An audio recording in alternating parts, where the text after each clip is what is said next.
So hi everybody and welcome to episode 75 of Level Up, 60 minutes of live Q&A where your questions, chat, comments and votes really do drive the show.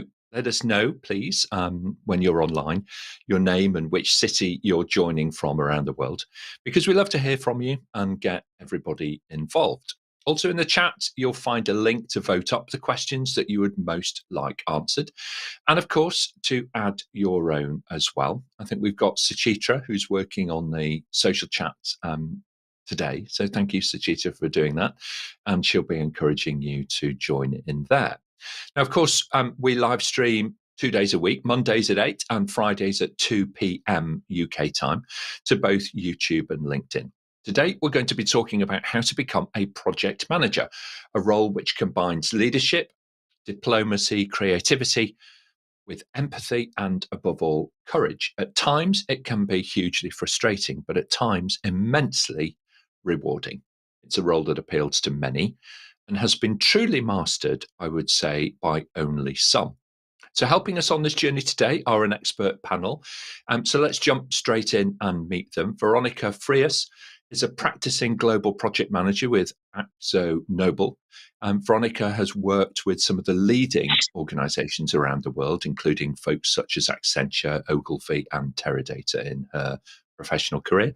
She's passionate about building high performance teams throughout using a coaching culture. So welcome back to Level Up, Veronica. Great to see you again. Thank you, Nick. And yeah, indeed, in the last 5 years, I have performed as a global project manager. And previously, I worked as a project manager for consulting services. So I'm very happy to be part of today's panel. Thank you. Okay, perfect. Thank you so much for joining us. It's really is amazing. Louisa is next. Louisa Leung is the managing partner, of course, over at Lifting Lanterns, where she is a coach, mentor, and expert trainer in the project management space. Louisa is a regular contributor to Level Up, and she reminded me a little earlier that she was actually joined us in the single digit episode, which seemed a long time ago now, but nonetheless. And she's also, of course, based in Western Australia and a leading female entrepreneur and role model for many. So welcome back, Louisa. Lovely to see you. Thanks for having me back, Nick. And I'm so dedicated to this cause. It's the middle of the night and I'm still here just to talk about all things project management. Okay, well, thank you so much. Thank you so much. And it's interesting as well. Some of us are in the summer, some of us are in the winter time. So you'll see lots of people wrapped up and other people feeling hot today. So thank you for joining us, Louisa. That's fantastic. Adrienne Taylor is a program manager with the East of England National Health Service here in the UK, focusing on workforce and transformational change. Previously, I think, originating from South Africa, Adrienne now lives and works over here. So welcome back to Level Up, Adrienne. Lovely to see you. Thank you, Nick. It's great to be back. I haven't trumped Louisa's amount of being here. This is my third time here, but really looking forward to talking about this topic. It's a topic close to my heart. Okay, perfect. Thank you so much. Ashish Garg joins us also today. He's general manager over at HCL Technologies, where he's led global implementations of software as a service solutions in, I think it's fair to say, complex regulated environments. Ashish is currently helping organizations embrace and achieve process excellence. So great to see you again, Ashish. Thank you for joining us again today. Thank you so much, Nick. Looking forward to discussions with the panel. Okay, perfect. Tim Whitaker is the owner and director over at IPSO FACTO training here in the UK, and they specialize in helping individuals, teams, and organizations adopt leading practice in project management. So welcome back, Tim. Lovely to see you again. Hi, Nick. Thank you very much. Really looking forward to this. Yeah, I work with quite a few people on a daily basis looking to change their career and move into project management.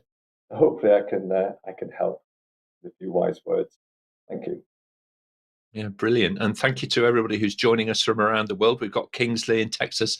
We've got Santosh, who's joining us from Pune in India. We've got folks in Bangalore, in Tanzania, in Nigeria, and in Noida as well. So lovely to see you all online, and we'll be connecting with you in the next few minutes, I'm sure.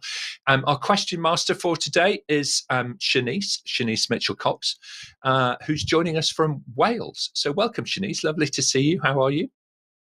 I'm good, thank you. Thank you for having me here today. Yeah, it's very sunny in South Wales, so can't wait to get out and explore the waterfalls later.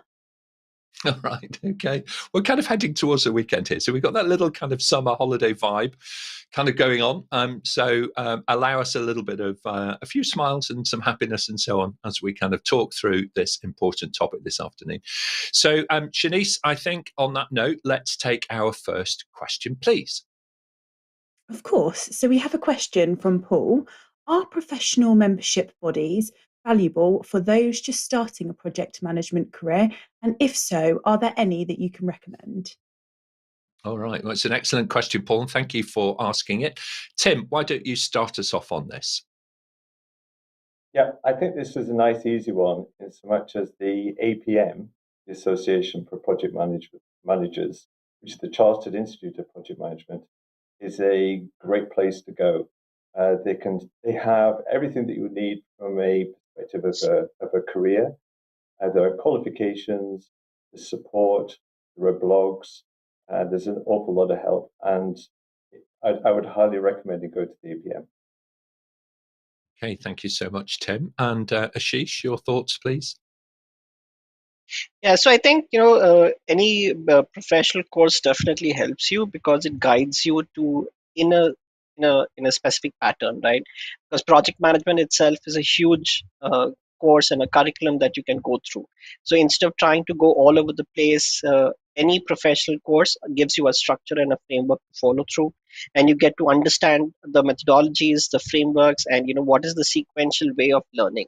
So yeah, definitely recommended. And like Tim said, APMG has been a pioneer in this space. So they have a lot of material, they have a lot of certifications. So definitely worth exploring and going forward. Absolutely. Okay, excellent. Thank you so much, Louisa. Yeah, so I think the PMI is good because it talks about the international type of body. So, and they do look after the PMBOK, which is the Project Management Body of Knowledge. But I would also think you should look into your own local area. So, myself being in Australia, we do also have AIPM, so Australian Institute of Project Management. And it is also good to look into your local areas, mainly for networking purposes. So, even if you weren't to follow a particular course or if you want to follow a particular way of doing things, you would at least meet like-minded people, meet other project managers, and at least get down that whole aspect of maybe getting a mentor or getting other people to actually have a soundboard if this is even the career for you and whether you should actually go down that path or not. I think it's a really good point because we're blending together then, aren't we? That kind of local feeling because now that we're all allowed out, most of us at any rate, okay, it's a really good thing to be able to, meet face to face with colleagues, locally. And if there isn't one, start one. Okay, because people will then gravitate towards you. In the online world, of course, there are some fantastic resources available to you. If you just look for project management groups on different platforms like LinkedIn and so on, you'll find many. One of the thoughts for you to consider is to look at the Praxis framework group on LinkedIn. Now, why do I say Praxis? A couple of reasons, really. Firstly, the website itself is created. It was created, it's managed and maintained by a community of practice, rather. Okay. Kind of hard to say the two words together. But that community of professionals, like-minded people, came together to be able to share their experience. All right. And so you can have a look there. Very easy to find. And we'll put a little link in the social chat for you. For that one.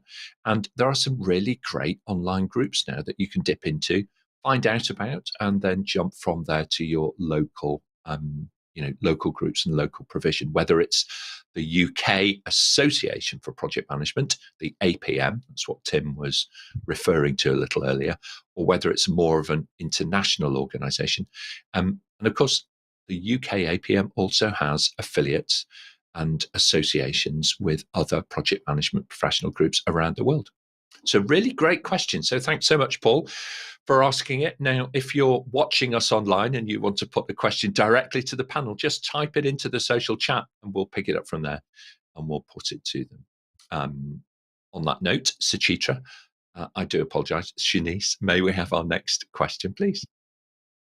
Absolutely. So we've got a question from Tracy. For someone new to the field, are certifications sufficient to begin a career as a project manager, or should I consider a degree in project management? Right. Well, that's an interesting angle, isn't it? Because some of the modern apprenticeships are being sponsored by universities and they are looking for degree level qualifications, as well as providing that, professional kind of experience to get people going. So, Adrienne, why don't you start us off? Okay. And then we'll hear from Ashish.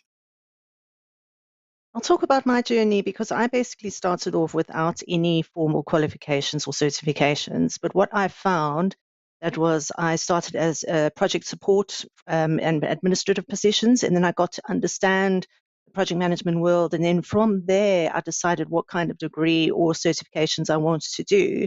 And only later on in a couple of years into my career did I actually go and do a degree at the University of Cape Town in South Africa. I don't know if it's something that should be done like straight away, like you have to actually do it.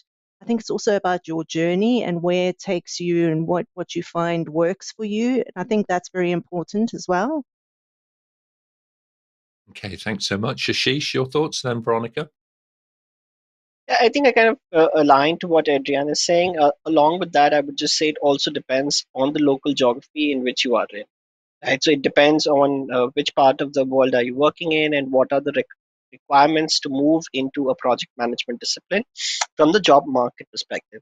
So if your area, if you look at some of the opportunities that are coming up and they're specifically asking for a degree, then maybe that's the way forward, and that could help you there. But straight off jumping may not really kind of give you that boost, because you still need to understand what the role is, what does it demand, what does the function actually talk about, and then you could explore whether it's a certification or a degree. But definitely look at your local market, see what kind of opportunities are coming up and what are they asking for before you make a decision. Great advice. Thanks so much indeed, Ashish. Veronica, and then Tim. Yeah, thank you. I would say that this is similar to what have been said, because in my case is also I started my journey without having a specific certification. I start building the skills by shadowing, looking at my colleagues and to the people around me, and then later on figure out which type of certifications can better grab up and enrich my overview on what it means to be project manager. Okay, thanks so much, Veronica. And Tim, your thoughts? Yeah, I think I'm virtually going to say exactly what everyone else has said, that a degree isn't necessarily that important at the beginning. I come across a lot of people who fall into the role of project manager and working as a project support, and then determining whether from that point they like that particular role. And if they do, and then looking at different areas of certification. But the cost and the time associated with going for a degree can sometimes be, it's much better going for a much shorter qualification, a 5-day Agile PM or a 2-day APM PFQ, and find out whether you really like it, because later on, maybe you could then go for a degree if that was required by a future employer. Thanks so much. Louisa, final thoughts on this? I think getting a certification is going to be handy if you don't already have a foot in the door. I guess part of what everyone was saying is they were already on a journey of some sort towards project management. And if you're doing a complete shift out of left wing and completely something different, and you wanted to get your foot in the door, then something like a certification will help you with that. So if you're trying to open yourself doors, something like a certification will assist in that. I'd completely agree with that, Louisa. Certifications help turn your aptitude for doing something, okay, into a certificate that other employers can feel confident, all right, about, that you've got some of the basics. And then you can build up that experience. Another great idea for you to consider as well, if you're starting out on the journey, is to volunteer. Lots of voluntary organizations need people who can organize and run projects. And so you can try out and build your experience a little bit in a non-commercial way, so that you're able to offer a portfolio of work and experience to any new employer to say, in addition to my studies, these are the things that I've also been involved with, and these are the projects that I have led myself. So excellent question. Thank you very much indeed, Tracy, for submitting it. Great question. And Shanice, may we have our next question, please? Absolutely. So we've got a question from Sandeep. With growing use of intelligence automation and movement of plan-driven thinking to experiment-driven, how can PM continue to be relevant? Well, it's a fascinating area, isn't it? Between figuring everything out beforehand and then considering actually applying it in a fast-moving environment where you really do need to adapt as you go. Adrienne, you work in a pretty fast-moving environment where you're asked to do many different things and twists and turns along the way. How do you cope with that? I was going to actually say that this is where your soft skills are really important. So however we talk about automation and processes, etc., having the ability to be able to understand and to maintain those soft skills is really important. So understanding the situation that you're working in, understanding the challenges that you're facing in, and keeping abreast of all of those issues that you need to be aware of and be mindful of. Thank you so much. Great advice there. Louisa, and then Ashish. 100% with Adrienne there, because projects is all about people. And your success of your project is about bringing people on that change journey.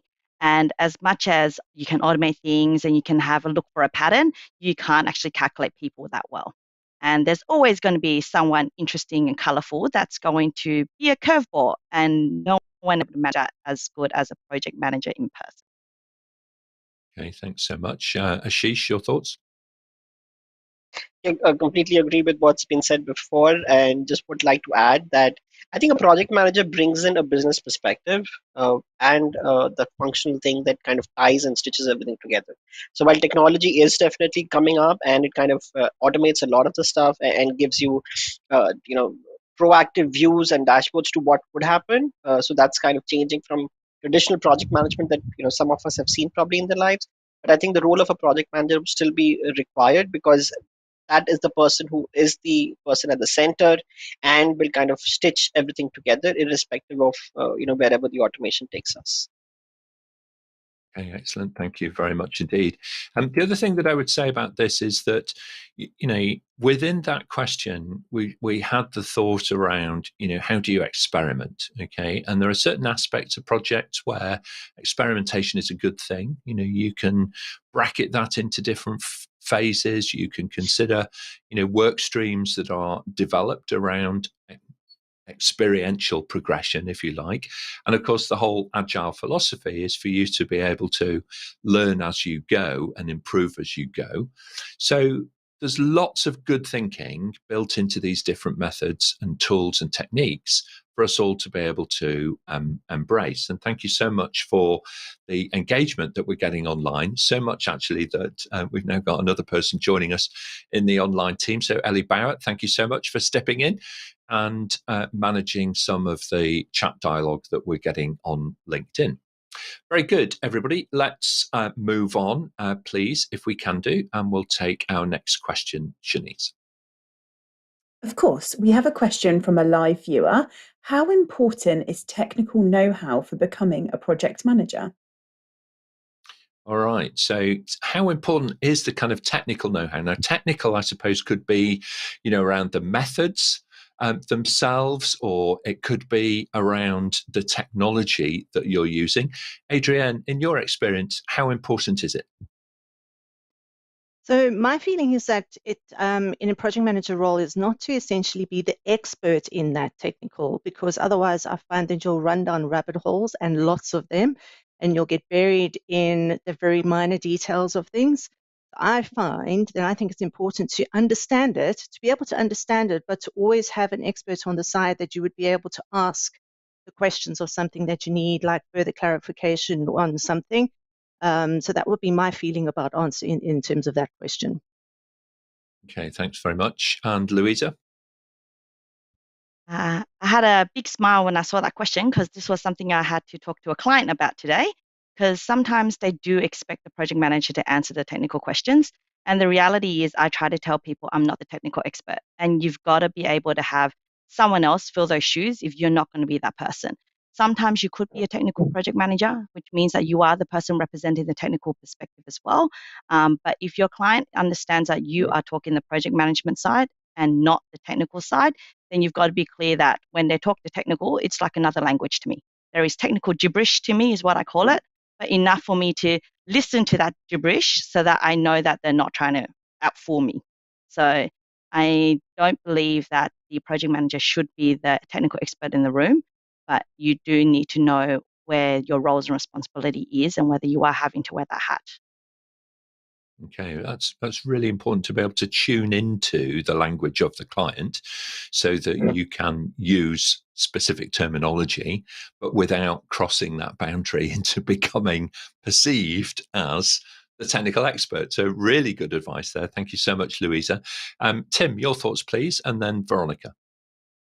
Yeah, I think coming from a slightly different angle, and as technology itself keeps on changing, and as the technology you use keeps on changing, that itself can be quite difficult to keep on top of. So, for example, if you're using Teams with all the new features and functions of Teams, it keeps on changing. If you're using that within Microsoft Project and other tools, as that technology keeps on changing, it is quite a challenge for project managers to keep on top of all those changes. It really is. Yeah, I completely agree with you. It's a constant evolution, and unfortunately, it is something that often happens. Technology advances in leaps, and so it's a challenge for all of us to be able to kind of keep abreast of exactly how it's all working together. Thanks very much indeed, Tim. Veronica, your thoughts, please. Yeah, thank you. Just adding up, I think so. Yeah, the project manager wants to understand the fundamentals of the technology that is going to be used in the project, or is actually probably aiming as part of the objective of the project. So yeah, but as said before by the other panelists, I think so. It's just the matter of understanding fundamentals and the concepts, the jargon, so you are able to have smart discussions with your clients and with your team, of course, as well. All right. Thanks so much indeed, Veronica. And thank you, panel. And thank you so much for actually putting that question to us. You are the producers. If you're watching us online, I can see a very large number of you are now on LinkedIn. So very well done for finding us today. Put your questions directly to the panel. Just type them into the chat. And we've got several questions stacking up already. So Shanice, let's take our next question, please. Of course, we've got a question from Diane. How can a project manager balance the use of technical project management terms with the tenets of international technical cooperation when managing projects? All right, so quite a complex question, project manager. So all the project managers on the panel here are kind of taking a little bit of a deep breath and thinking this through a wee bit. So the technical project management terms, and this does come with some specificity. It's always useful to know, are we talking about the same thing? Because different methods have different terms embedded within them. And what you might call one deliverable or one particular moment of truth in one method is a little different to the lexicon of language which is used in a different method. So if you're looking at projects and comparing them with, say, programs, then you might find the same term is defined a little differently in a program management method versus a project management method. But it's a really great question. And I think the balance is always going to come, Diane, okay, by really listening to your client, right? And helping them to navigate through those things. Because, if technical language is coming in the way of comprehension, we're not doing our job. We should be helping our clients to navigate their way through. We should, to some extent, simplify complexity on behalf of the client, because the value is in their thinking and in their contribution. All right, so a brilliant question. Thank you very much indeed for asking it. Shanice, let's move on. We'll take our next question, please. We've got another question from a live viewer. Please, can you spell out the soft skills needed for project management? Okay, soft skills needed, please, panel. So Ashish, start us off on this. There's not one soft skill that is actually required to be in the space of project management. I think there's quite a few. To start off, you need to be a good listener. I think you need to have very good listening skills. You need to have excellent communication skills, because a large part of your role actually revolves around talking to people and listening to what they want, what they're saying, and then putting all that together and putting that information together, right? So you need to be a good listener, you need to have great communication skills, and you need to be good with people, right? So you need to be able to empathize with people, you need to be able to have the patience, because many people will be upset during the life cycle of a project, and they may be keeping requests that are unrealistic. So you need to be patient, empathetic, and still get the job done. So I think top of the mind, these are the three critical skills. But they're not the only three. Yeah. So. Okay, thanks so much, Ashish. You've given us a really great start to answering the question. This is a very full and rounded kind of question to be able to answer. Adrienne, and then Veronica.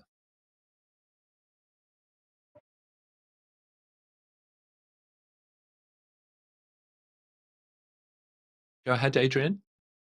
Yes, hi. Sorry about that. There was a delay in there. Apologies. I just wanted to follow on what Ashish was saying. Is actually, you took the words right out of my mouth. I think the listening skills and the communication skills are absolutely key. The other thing for me is also about that building relationships. It's about understanding who you're working with. It's about trusting the people you're working with, and vice versa. And it's also about understanding the environment of the project. Performing fast-paced, challenging project. So those empathy skills are really needed as well.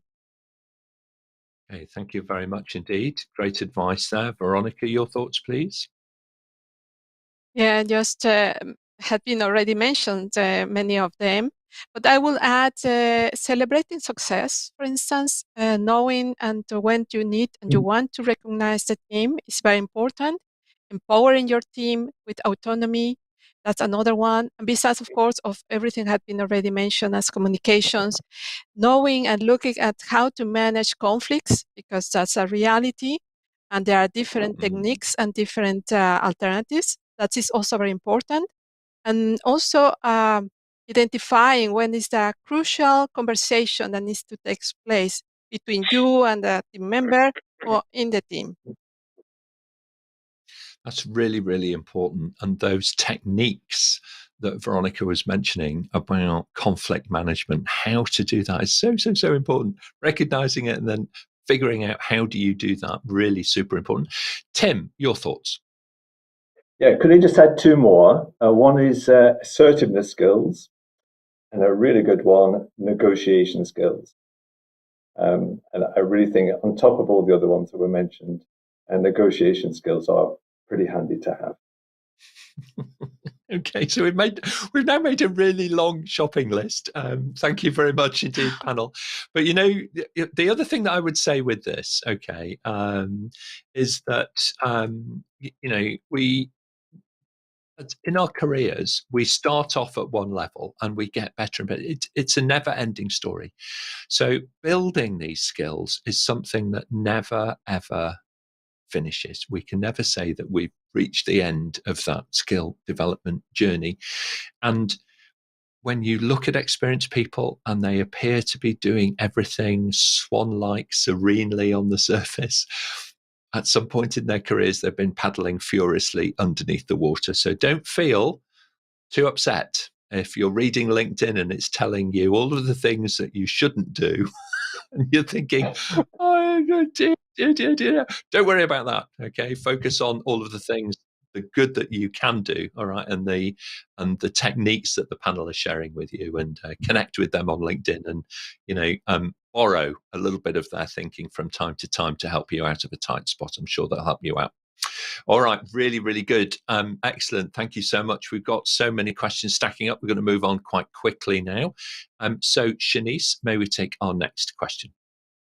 Of course. So we've got a live question from Ratuja. What are the different ways to improve leadership quality as far as project manager is concerned? The quality of leadership as far as project managers are concerned, because leading in different situations means different things. Adrienne. So for me, the most important part in this, in terms of my leadership journey, has been finding a mentor, or several mentors along my journey, and working with them. And then as I've kind of grown in my journey, I've grown with the leaders and the mentors that I've worked with as well. So the mentors that work with you when you first start is about the whole learning process as becoming a project manager and a leadership. What are the leadership qualities you want to be in terms of combining them with as a project manager? And then as you grow, the same thing happens as a leader too, if that makes sense. I think it really does. It's that kind of thing that, by getting external input, we refine the things that we shouldn't be doing, and we begin to do a little less of those, and we also start to amplify the things that we do well, because other people can see that in us, and it kind of helps bring all of that out. Louisa, what are your thoughts on improving leadership? Us as project managers, very good at doing lessons learned on a project, but we're not so good at getting a lessons learned on ourselves. And I think it's good to ask your project team, people you're working with, to get a little bit of their feedback, and to always look for continuous improvement, and to always just know yourself a bit more, because we all have our own styles of project management and leading, and our styles might not work for everybody else, and it may not cater for the spectrum of stakeholders that you're going to be exposed to embracing with. So it's good for us to lead by knowing ourselves first, and then how we can tailor that approach to the wider audience. I think that's so important, and getting to know your own team and what they're looking for from you, as a leader as well, is very important. One of the most insightful questions that you can ask a candidate when they're applying for a role, either on your project or as an employee themselves, is just to talk about a manager or a leader that they've previously worked with, that they found was the best leader or the best manager that they worked with. And of course, what they end up doing is telling you all about themselves. This is the style of management. This is the style of leadership that helped me, really enjoy my job. So it's a fantastically insightful question. Ask somebody to talk about somebody else. And in reality, of course, you're vacuuming up all of those little grains of insight into the candidate in front of you. So really brilliant. And thank you so much, everybody on social media, for joining us today from all around the world. Really welcoming people from Toronto in Canada. I was just talking to somebody from Toronto actually 2 days ago. So that's really excellent to have you join us as well. Lovely to see you online. So Shanice, let's take our next question if we can. Absolutely. We've got a question from Diane. What are some of the main challenges of a project manager, for example, in a digital society or during a pandemic? Well, there's been huge challenges, hasn't there, and a huge shift in the way in which we've all been working, managing distributed teams. Ashish, what are some of the main challenges that you've been able to overcome? I think one of the biggest challenges that has come up during the pandemic or a digital world has been communication, right? We've been somewhere used to working in a room together, specifically for what we called as the war rooms before, that everybody used to get together at specific times and intervals during a crisis situation, and you get to see people, you met them once, or you have traveled, right? So if you, in case you're managing global projects and you've been to client sites, you're doing client visits, visiting your teams, etc. But what pandemic brought in was a completely different, where everybody was logged in. So I think to be able to adapt to that again brings in to one of the previous questions that was asked of what is the soft skills, the communication and being able to listen in. So I think that's where it kind of ties back to what has changed, and also being empathetic to the sense that now you're not really working in a fixed time period, so to say, right? Because you're working from home, everybody has that flexibility, and there could be disturbances, while you're working from home. So you also need to be aware of that and allow and appreciate people, who are working under several different challenges. So I think that's a couple of things that I think should be mindful of. Thank you so much, Adrienne, and then Veronica. So I'm going to talk about the biggest challenge that we had in terms of working during a pandemic as a project manager was making sure that you were on top of your risk register and all your risks and issues, because that was a completely evolving register. Things changed on a daily basis. Some were taken off one day, the others were added the next day, etc. So for me, I think it was about making sure that you were understanding the risk and keeping on top of those as we were moving through the pandemic. Yeah, that's a really, really good point, actually, because I think so many of us had thought about business continuity from the perspective of one issue happening. And then suddenly in the pandemic, there was an absolute waterfall of issues that manifested themselves into very real risks that needed active, management and containment and mitigation and so on. Thank you very much indeed, Adrienne. Okay, and Veronica?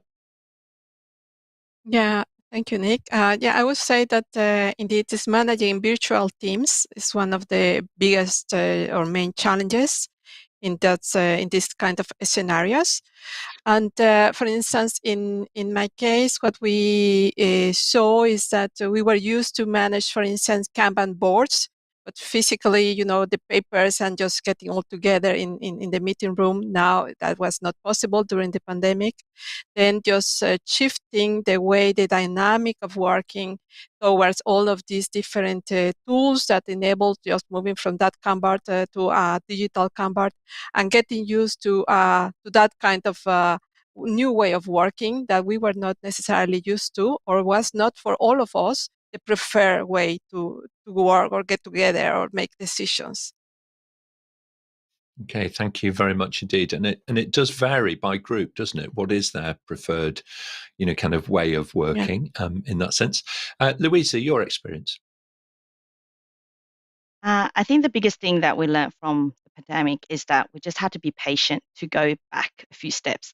So we had performing teams that got frustrated and had to go the whole forming, storming, norming, performing, because things changed. And I guess the thing is we just have to allow time for some of those changes, of which it would definitely impact your project plan, yes, but it's about allowing that time so that we can go through the whole storming, forming, norming again. Yeah, most certainly. And I also feel, with my experience during it, one of the things that did not occur to us at the beginning, but quickly evolved, was this concept of actually allowing time in between different meetings.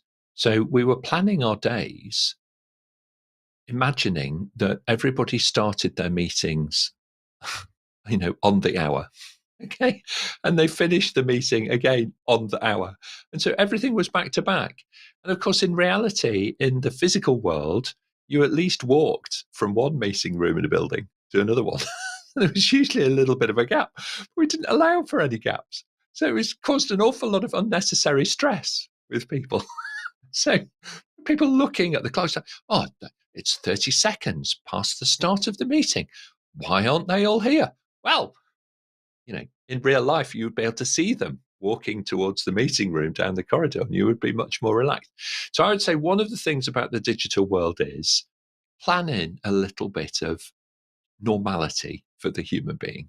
Okay. Hang out a little early before your meetings begin. Finish a little early, perhaps. Allow some flexibility. Don't try and start and end everything on the hour, every hour. Makes some sense there. Excellent. Thank you very much indeed, panel. Shanice, let's take our next question if we can. Of course. We've got another live question from Mathusi. How do you ensure resources assigned to certain tasks in the project are accountable to the success of delivering a solution? All right. Okay. So we've got that lovely concept of the RACI matrix, haven't we, around who's responsible, who's accountable, who should be communicated to, and and involved or informed. I can never quite remember all of the initials. I'm sure one of the colleagues on the panel will help me out with that a little bit. So how can we, as a project manager, kind of own that, if you like, and ensure that the resources that we've allocated to the project end up ultimately delivering? Adrienne, your thoughts, please. Start us off, and then we'll hear from Ashish. I think this is where it's key to make sure that you've identified who you need to check in with and how often you need to check in with that person who's related to the specific task that's on your project. You need to identify if you need to meet with that person weekly, or the resource, whoever the resources are, whether they are human or whatever the case may be. It's just to understand what your check-in processes are going to be, and that will at the same time manage your accountability. Yeah, thank you very much indeed, because that accountability element, I think, is so important. And the transparency of that builds trust online as well when we're doing things, remotely from each other. Ashish, your thoughts, please. Sure. And, yes, accountability is there. You need to have your races in place before you start a project. And also at times, I think we need to understand that not everybody on the team would be as committed as you are. And there could definitely be people who have different levels of performance. So if you are experiencing a situation where a person is not delivering to the level of what you are expecting, or there is a shortfall, uh, please go ahead and talk also to the supervisor, right? You definitely should open that conversation as a project manager while you are accountable for the success, but not everything kind of sits with you. So reach out for help if you're seeing people are falling through and they're not being able to deliver to the mark that you're expecting them to. So yeah. Thank you very much indeed. Louisa, help us out here. We're trying to figure out, I'm trying to remember that racy matrix and so on, but help us out. How do you ensure that resources actually own the deliverable and they're accountable for the success? You're not too far off, Nick. RACI stands for Responsible, Accountable, Consulted, and Informed. So you're just trying to put a matrix together that puts some of that things together. But I guess part of this question I'll actually ask Musasi, if is that how you say your name, is how did this person get assigned the task in the first place? People are more accountable to tasks and delivery of tasks if they, one, know what they're actually delivering, and they've volunteer themselves, and they've actually put forward to you, I believe, to deliver this XYZ, we need to do ABC.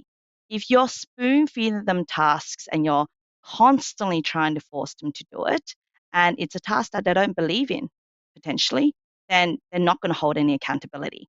So I guess the question also goes back to how are tasks actually getting allocated in the first place, and are the resources buying in to those tasks as well?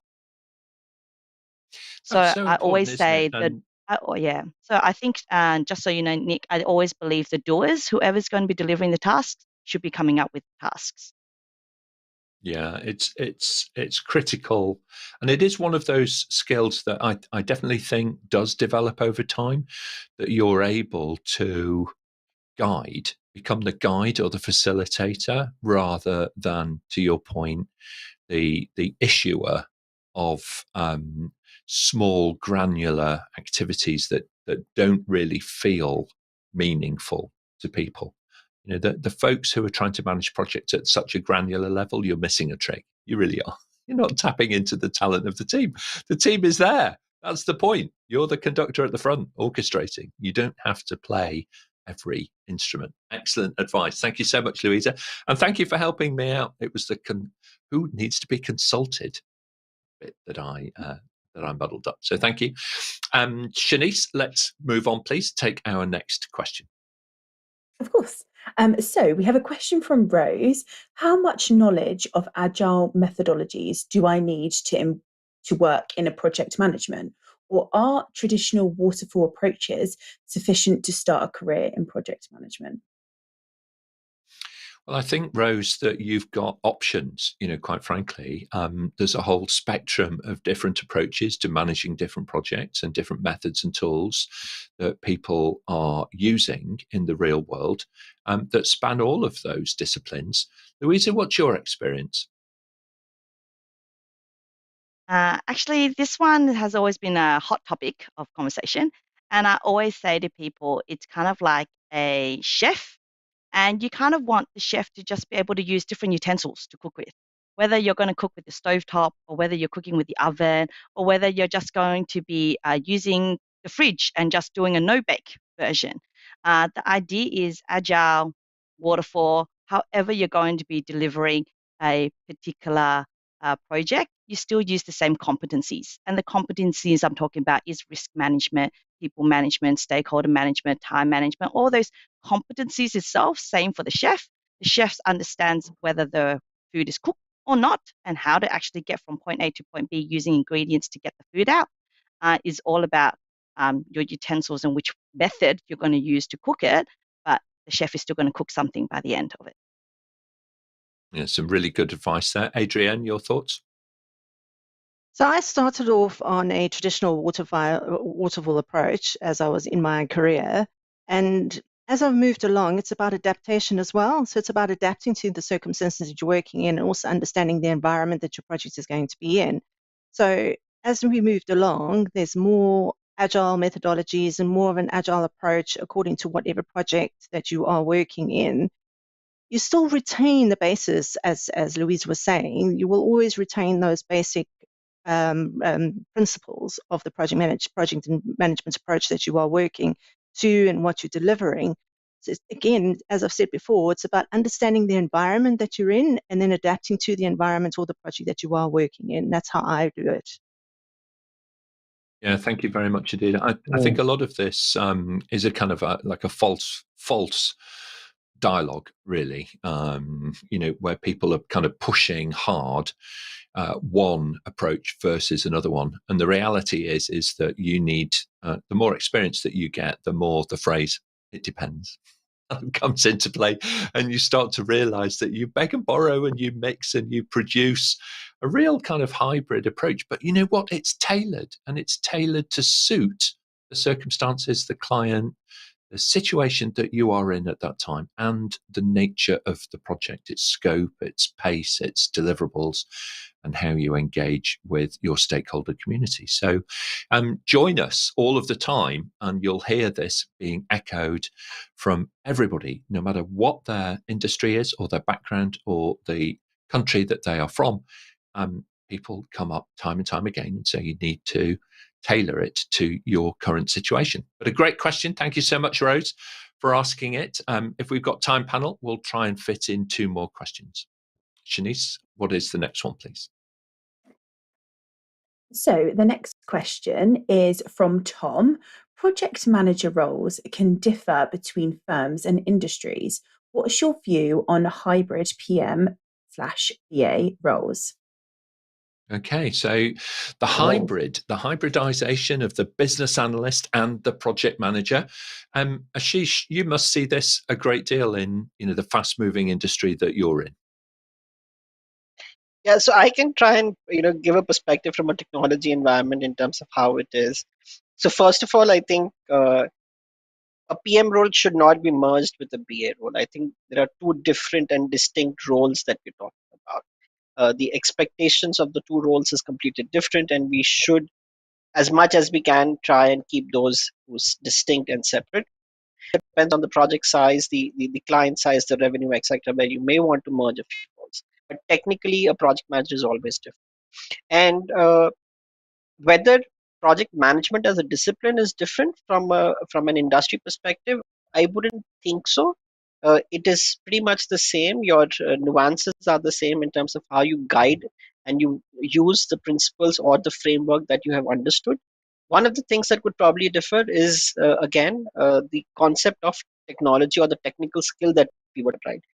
So, project manager, for example, in the construction industry, you need to understand the work breakdown structure of a construction industry, right? But if you are in a technology environment and you're working on a software development project, you need to understand the work breakdown structure of a software development industry. I think to that extent, yes, there is differentiation in between the role of a project manager from an industry to industry, but the basics of the concept of project management will not change. And yeah, I think you need to understand the domain. That's how I would put it, the domain and the business that you are in. Thanks so much. And I couldn't agree with that more. And it's not to say that people who are working as BAs today will not make great project managers, and also vice versa. You know, you will enjoy the distinct flavor of both of those roles. But I do think that they are distinct. You know, there are many skills and competencies that may overlap, but the role itself needs to be clear. Somebody needs to own and manage the project through to completion. Other folks on the team need to perform the role of the BA. In all of the methods, there's fantastic place value in having excellence in the BA role. So do consider that. And thank you very much, Tom, for asking it. I hope that that's given you some food for thought in your career as well. Please come back to us on the social chat and let us know. So, Shanice, let's take our next question if we can. Of course. So, apologies. We've got a question from Nick. Could the panel recommend a project management website or a podcast to follow? Now, I actually asked this question. Okay, I put this question in because I thought, you know what, you guys are out there and you're listening to podcasts and you're looking at different websites and so on. So I thought it might be quite a nice opportunity, okay, to walk around the panel and just to kind of hear from some of you, what is it that you listen to that really helps you be a project manager? Now, it doesn't strictly have to be about project management, but I'm just thinking, you know, what helps you really be the great project managers that you are? Adrienne. I don't follow a specific person or site or whatever, but what I have found is that I do Google alerts for project management and program management. And then I usually allocate about half an hour a day, if that's whatever, depending how much of a rabbit hole I pull down. And then I find some articles that I like to read and follow. And if I like somebody, if I like the sound of it, then I'll follow that person a little bit more religiously or diligently. And if it's something that I think, oh, I can put that into a tool or use that as a practice, and I'll park it off in my tools to use at a later stage. And also, there's quite a few small groups on LinkedIn, a few people that I've followed. There's some who are project managers or program managers, and I tend to follow them and listen to their articles and see what they're talking about as well. It's nothing specific. I think it's just about being open to hearing new things and about looking at what people are talking about, what are the topical things. And then when you're ready and you want to follow someone more in depth, then maybe strike up a conversation with them, whatever the case may be. Thanks so much, Adrienne. That's a really interesting insight. Tim, your thoughts, please. Yeah, I've got two go-to places. My first one is the APMG Level Up, which I enjoy watching. Okay. And the other one is is going on to the APM site, because there are a lot of resources on the APM website that in the project management world, there's an awful lot of new things coming out. It's a fantastic resource. Yeah, absolutely. I think templates on most project management websites are the most visited pages. That might say something about the hard-pressed project manager. So, Adrienne, at some point, we are going to do a time management for project managers episode, okay? Because you seem so organized. You seem so well ahead of the challenge. I'm immensely impressed. Veronica, your thoughts, please. Podcasts or websites that are go-to destinations for you? Yeah, thank you. Besides of what Tim and Adrienne already mentioned somehow, I also, of course, use a lot LinkedIn for my starting point, because I started identifying someone who shared a concept, shared a conference, shared a link, and from there I started just drilling down and finding another or new sources for learning, inspiring, or for potentially joining another groups. So for me, really, LinkedIn is one of my main sources. It's on a daily basis, as also just 5 minutes, 10 minutes. And then sometimes you start, meeting a lot of new people and learning from them. Okay, excellent. Thank you very much. I have to say, Tim, I also consume Level Up as a podcast. All right, so I have a little spaniel, and when we go out walking, I'm often listening to Level Up. Okay, as I'm walking, Ernie the spaniel, and I think that also gives him some degree of confidence that he can ignore me for a little while. Go and do what he does, sort of thing, where we're in the park and we're in a safe place. So anyway, that's what I put his lack of, kind of coming back to me, down to. So very good. Thank you so much, panel, for sharing those thoughts with us today. Let's now move to closing remarks, if we can. Louisa, if I may, I'm going to come to you first, and then Veronica. I think if this whole topic is about how to get into project management and how to start there, I think we've got to know that we've got a lot of transferable skills in our daily life, and we all run lots of projects in our daily life. So don't be afraid to just step into your first project in a professional world, because you're already doing it in a personal world. Okay, thank you very much. It's really, really important, actually, that people don't come as a blank sheet of paper. We bring something to the role of being a project manager rather. So don't forget to do that. Veronica, and then Tim. Yeah, thank you. I would like to also finish with a quote from John Maxwell that says that people buy into the leader before they buy into the vision. So just a reminder about how important is the human factor in the project management. Well, excellent thought for the day. That one is. Thank you so much, Veronica. Excellent. Tim, and then Ashish. Okay. I think in my world, there seems to be two main routes in the project management world in getting into project management. One is via the APM, starting off right down the bottom to ultimately become a chartered project professional, and that could be your career path. But on the side of that, with APMG qualifications, for example, Agile or change management, to support that APM CV. Thank you so much, Tim. Ashish, and then Adrienne. I think project management is an interesting space to be in, and irrespective of technology changes, automation, etc., I think that it's a place to be. And don't worry, I mean, just get into it and learn from your peer group, learn from your mentors around you. There's a lot to learn, and irrespective of how much experience you have, project management will continue to throw up surprises that you may not have faced before. So be ready. I completely agree with that. And I think we've all been learning again from each other today. So thank you so much, Ashish. Adrienne, and then we'll hear from Shanice. I just think that project management is such an amazing and diverse environment to be in. And I think it's just about if it's something you're interested in, just be brave and take that first step, have that first conversation, ask somebody what it entails. And if you want any advice or anything, just don't be afraid to ask any questions. There's no silly questions in project management, and it'll take you on a journey that you've never been on before. There's amazing surprises along the way. And there's amazing things that happen along the way. Some are really awful, some are really great, but you always overcome them. So just be brave.